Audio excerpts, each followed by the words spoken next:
I cried during the Michael Jackson biopic, and I need you to understand where that's coming from because I am not an impartial critic. I've been obsessed with Michael Jackson since I was 14. Since I heard that Michael Jackson had died, and it sent me down a Michael Jackson rabbit hole that I never really left. I became obsessed with him, his story, and his music from that very moment.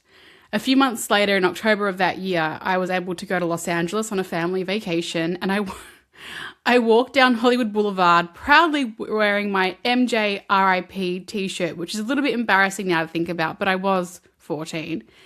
But his death was so big, the biggest celebrity death I'd ever experienced and still have to this day, that it kind of felt like the right thing to do, especially in Hollywood. I thought I was paying respect to Michael. So when I tell you that I cried watching this movie, I want you to know where that's coming from for me. Quickly before I do, hello, my name is Cassidy Krieger. I talk about everything Hollywood, pop culture from the 20th century on this channel. I love it. I'm obsessed with it.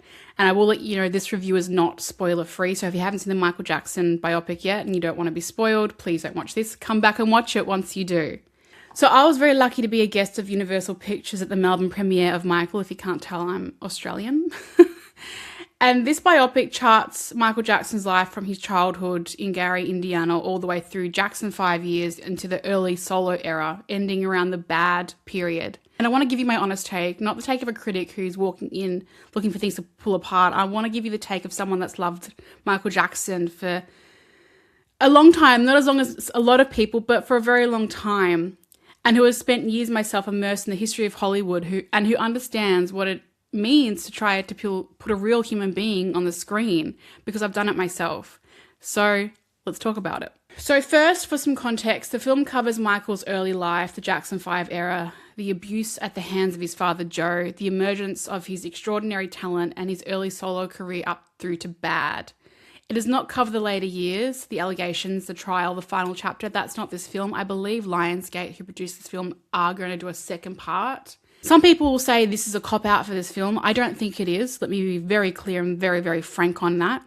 Structurally, there is more than enough story in the first half of Michael Jackson's life to fill a film, arguably 2, 3, 4, 5. And the creative decision to end where it did feels intentional rather than a cop-out or evasive. If anything, it leaves you wanting more because you know there's so much more to his story. What you're getting here is the origin story.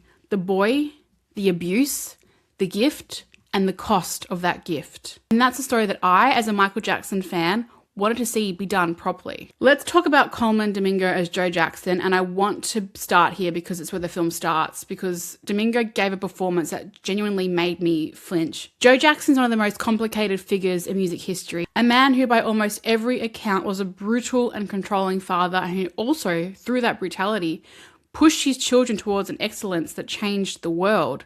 The film does not let him off the hook, but it doesn't flatten him into a cartoon villain. Domingo plays him as something scarier than a villain. He plays him as a man who believes he's right, who loves his children in his way, but whose love is indistinguishable from control. It's genuinely scary, and it made me hate him. There's a trigger warning for this if you haven't seen the film, or if you... just a trigger warning about abuse and childhood abuse and family abuse. There's a scene early in the movie where young Michael is beaten by his father, and I want to tell you that the cinema went completely still. You could hear people holding their breath. I felt sick watching it. But what that scene did is what good filmmaking does. It made something historical feel really real. It made you understand in your body, not in your head, in your body, what Michael Jackson carried with him for the rest of his life. And it was so well acted. It was just, yeah, it was a hard watch. It was a really hard watch. So before we talk about Jafar Jackson playing Michael Jackson, I want to talk about the child who played the boy being beaten by his father. Giuliano Cruvelli, I hope I've said his name right, because that kid deserves his own moment in this video, in the world, in Hollywood, in the movie industry. He plays Michael as a boy, and I was not prepared for how good he is. The dancing, the performances, the acting, everything. There were moments when I was watching him, I genuinely thought I was watching a young Michael Jackson. Not an impression of him, not a child doing their best with a difficult role. The real thing, like they just picked it up from bit of footage they filmed for a documentary and just popped it in. It was incredible. This performance sets the emotional foundation for the entire film. That's a lot on a little kid's shoulders, because everything that happens to adult Michael only lands as hard as it does because of what this kid makes you feel in those really early scenes. You fall in love with this boy. Your heart opens to this boy, and then you watch what the world does to him. Now, let me be direct and thrilled and in awe and wonder. Jafar Jackson is extraordinary. I went in curious. I was a little bit like, oh, is this a promo casting? I'd read that he'd been through casting for 2 years. And I was like, oh, he's still Michael Jackson's nephew. Wow. I went in curious. I came out convinced. This young man, Jermaine's son, has spent his entire life, really, of course he has, in the shadow of his father, of his uncles, but of Michael Jackson, the most famous entertainer who ever lived. And he stepped into Michael Jackson's shadow and he lit it up. What could have easily been a mimicry, of course it could have been. And the first second I saw him on screen, I thought, oh, he's going to do a mimic, isn't he? It's going to be a mimic, it's going to be that bad. A second later, I was convinced. It's a transformation. He doesn't just look like Michael, he moves like Michael, he feels like Michael. There's a sensitivity to his performance, a particular kind of internal pain made visible that you cannot fake. It's a hallmark of a really, really, really good actor. And at the end of the film, when he walks out as Michael during the Bad tour, my breath was taken away because I could not distinguish between him and his uncle. I was like, is this footage? I literally was, oh my God. I have never seen a transformation like that on screen. It was extraordinary. I genuinely mean I've never seen a transformation like that on screen into somebody that's existed. Stunning. The musical sequences in this film are spectacular. They had to be, because if you're making a film about Michael Jackson, the music's got to be on point. If I had been anywhere else other than a full cinema, if I was watching this at home in my own comfort zone, I would have been on my feet dancing. And that's entirely because of what Jafar brings. He makes you forget that you're watching a performance, if that makes sense. You're just watching Michael perform, and Michael performing is the coolest thing in the world. If there's any justice, this performance will be remembered at awards time. And I was skeptical about this film coming out in April. I was like, oh, if it's coming out in April, it means it's not going to be, they don't think it's an awards contender. But whoa, why hasn't this come out later in the year? This movie should be a Thanksgiving weekend movie, getting all the Oscar performance. His performance is just, I'm speechless still. He deserves at least an Academy Award nomination. Let's come back and talk about this next year, because this man, my boy, wow, incredible. This alone should make you go see this movie. Bringing it back, coming down a beat or two, here's why I cried. The film isn't about the music, not really. The music is glorious. We know it though. And it'll leave you happy and leaving the cinema humming, and get your Michael Jackson best of CDs out, and you'll be listening to Thriller for days on end. But the film underneath the music is about a boy who never got to be a child. I'm going to cry.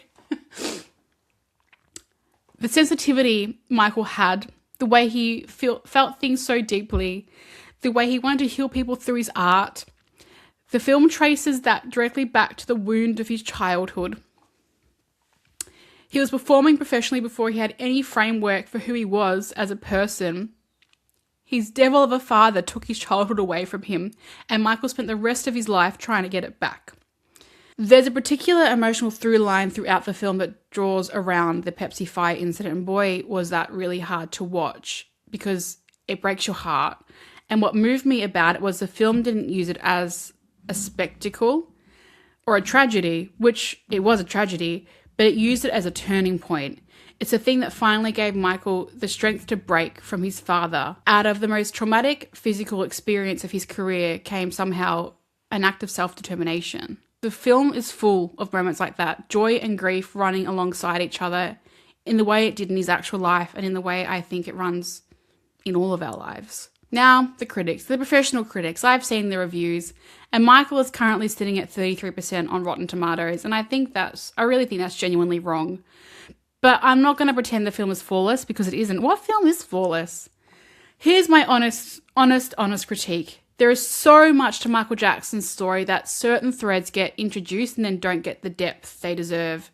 His nose, for instance, they show the first rhinoplasty. We hear Joe call him Big Nose. And then as the film progresses, we watch Michael's face change. But the psychological dimension of that, what it meant, what it cost him, the way his relationship with his own body became one of the great tragedies of his life, the film gestures at it rather than going fully there. Similarly,